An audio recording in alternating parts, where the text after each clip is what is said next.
월정사 탑돌이라는 제목의 책을 왜 내시게 되는가라고 하는 건 전 잘 알고 있습니다. 전 한국 고대사 전공입니다. 고대사를 하려고 그러면은 삼국 유사를 반드시 들여다봐야 됩니다. 삼국사기만 가지고 우리 고대사를 한쪽만 보지 두 쪽을 볼 수 없게 됩니다. 그런데 삼국 유사를 듣다가 보면 월정사가 많이 나옵니다.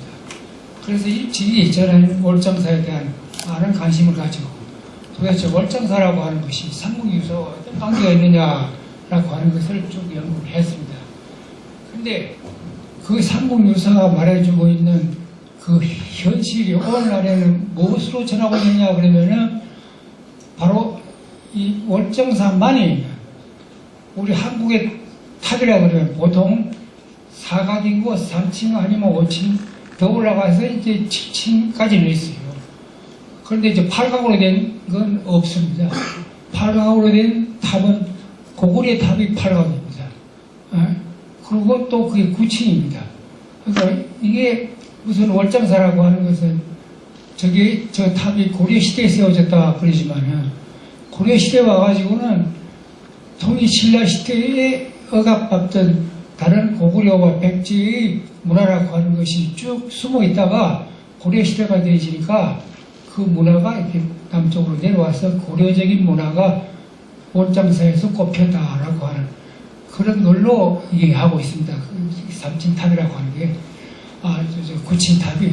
그러니까 월정사의 구층탑이다라고 하는 것은 상당히 의미가 있는 것입니다.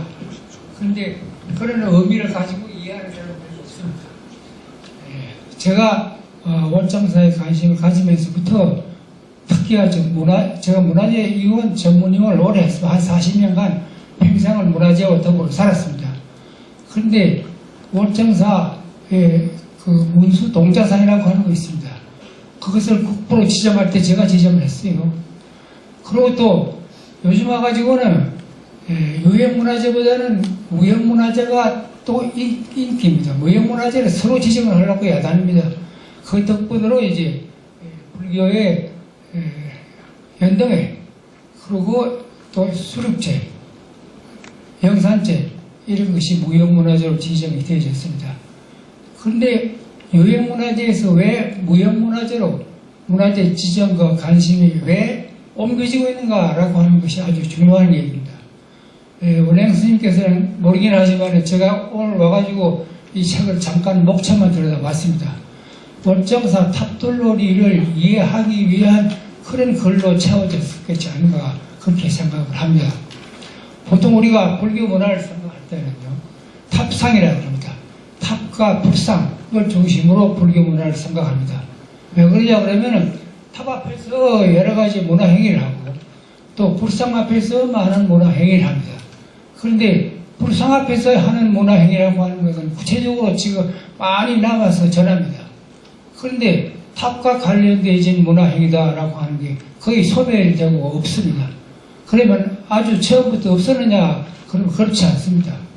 탑을 도는 것과 같은 형식의 도는 양식은 지금도 다른 형태로 이루어지고 있습니다.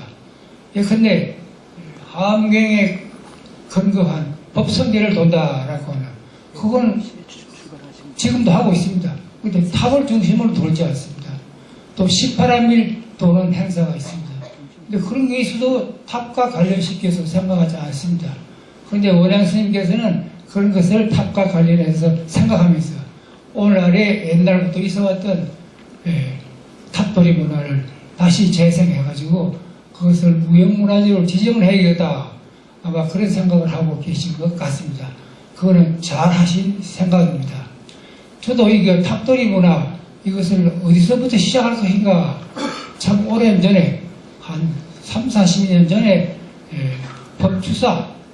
법주사에 또 뭐 탑돌이 문화를 좀 복원해달라고 저한테 청이 들어왔어요.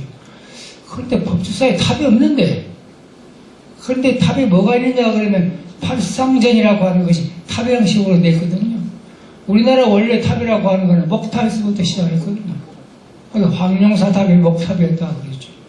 그렇게 가만히 생각하니까 이 팔상탑을 중심으로 해서 법주사의 탑돌이를 한번 이렇게 꾸며봐야 되겠다. 그때 법주사에서 탑돌이를 꾸미려고 했던 것은 요즘은 그게 조금 시시해졌는데 전국의 민속경연대회라고 하는 것이 있었습니다. 도대학으로 하죠. 충북에서 내보낼 만한 것이었는데 그 법주사의 팔상년을 중심으로 한 탑돌이를 내보냈으면 좋겠다. 근데 그때만 하더라도요, 그거 어떻게 하는가 그거 전혀 몰랐어요. 그래서 제가 여러 가지 자료를 찾고 또 뭐 하는 가운데 탑돌이는 이렇게 하는가 보다. 그렇게 해서 그 탑돌이를 충청북도 무슨 작품으로 내보내가지고 뭔가 수상을 했을 겁니다. 그런데 제가 생각하기에는 그때 그 법수사 탑돌이라고 하는 건 정말 근거가 없어요. 제가 생각해도 그때 무슨 보고서를 썼던 것이 그냥 그게 엉터리인데 요즘 와서는 그게 아주 대단한 고전으로 되어 있습니다. 탑돌이를 연구하는 사람은 그것을 중심으로 생각을 합니다. 이렇게 아까 배거 컨서님께서 문화를 자꾸 업시켜야 된다라고 하는 말씀을 하셨는데 그렇게 문화라고 하는 것이요. 처음에 아무 근거도 없는 것 같지만 그래서 조그마한 근거만 있으면 그것을 새롭게 이게 또 발전시키면서 업시켜 나가는 그런 것을 저는 경험을 했습니다. 모르긴 하지만은 아까 처음 얘기한 대로 월장사의 팔가 구침탑이다라고 하는 것은 여러 가지 역사적인 의미를 지닙니다. 그래서 그 탑 앞에서 이루어지는 여러 가지 문화 행위는 더 다양하고 의미 있는 것으로 복원되어질 것으로 생각합니다. 마침 2018년에 동계올림픽 대회라고 하는 것을 마침 월장사가 있는 평창에서 하는 걸로 되어 있습니다. 그때를 맞추어서 세계 월장사 탑돌이라고 하는 것이 크게 우리나라 문화를 대표하는 것으로 역할을 하게 되질 것이 아닌가 생각되지면서 이 탑돌이 월장사 탑돌이라고 하는 것이 제발 무형문화재로 지정되어지기를 기대해가지 않습니다. 저도 그렇게 되어지는데 일조를 하려고 생각하고 있습니다. 그래서 오늘 제가 여기 나왔습니다. 예, 감사합니다. 홍윤시 교수님의 말씀이었습니다.